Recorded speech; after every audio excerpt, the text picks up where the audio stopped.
বিশ্বকাপ ফাইনালে স্পেনের ২টি গোল বাতিল হয়েছিল। কী ঘটেছিল সেখানে, প্রিয় দর্শকরা? চলুন আমরা সেটাই জানার চেষ্টা করি।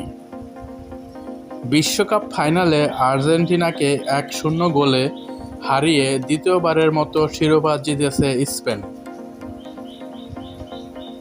নির্ধারিত ৯০ মিনিটে কোনো দলই গোলের দেখা না পাওয়ায় ম্যাচ গড়ায় অতিরিক্ত সময়ে। বলের দখল ও আক্রমণে স্পষ্ট আধিপত্য দেখালেও গোলের জন্য অপেক্ষা করতে হয় স্প্যানিশদের। শেষ পর্যন্ত অতিরিক্ত সময়ে একমাত্র গোলে নিশ্চিত হয় তাদের শিরোপা।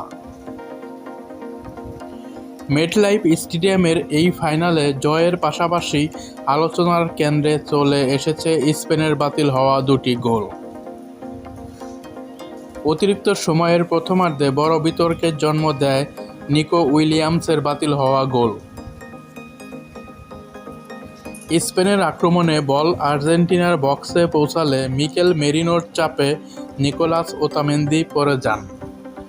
এরপর বদলি খেলোয়াড় মেরিনো গোলরক্ষক এমিলিয়ানো দিবু মার্তিনেজের সঙ্গে বলের লড়াইয়ে জড়ান। বলটি নিকো উইলিয়ামসের সামনে চলে এলে তিনি সহজেই জালে পাঠান। কিন্তু সঙ্গে সঙ্গেই গোল বাতিলের সিদ্ধান্ত দেন রেফারি স্লাভকো বেনচিচ। তার মতে, গোলের আগে মিকেল মেরিনো আর্জেন্টাইন ডিফেন্ডার ওতামেন্দির ওপর ফাউল করেছিলেন।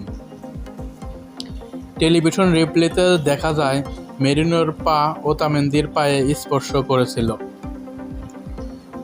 রেফারি সেটিকেই ফাউল হিসেবে বিবেচনা করেন।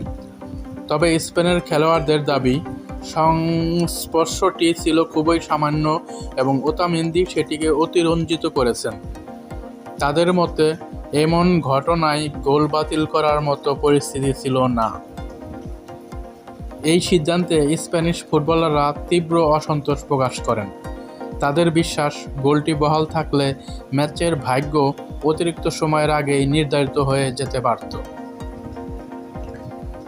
প্রিয় দর্শক, এর কিছুক্ষণ পর আবারও হতাশ হয় স্পেন। এমিলিয়ানো মার্তিনেজকে একা পেয়ে বল জালে জড়িয়ে দেন ফেররান তোরেস। কিন্তু ভিডিও সহকারী রেফারি VAR সহায়তায় অফসাইডের সিদ্ধান্তে সেটিও বাতিল করা হয়। দুটি গোল বাতিল হলেও শেষ পর্যন্ত জয় থেকে বঞ্চিত হয়নি স্পেন। অতিরিক্ত সময়ের একমাত্র গোলে ১-০ ব্যবধানে আর্জেন্টিনাকে হারিয়ে ২০১০ সালের পর ১৬ বছর অপেক্ষার অবসান ঘটিয়ে দ্বিতীয়বারের মতো বিশ্বকাপ ট্রফি নিজেদের করে নেয় স্প্যানিশরা।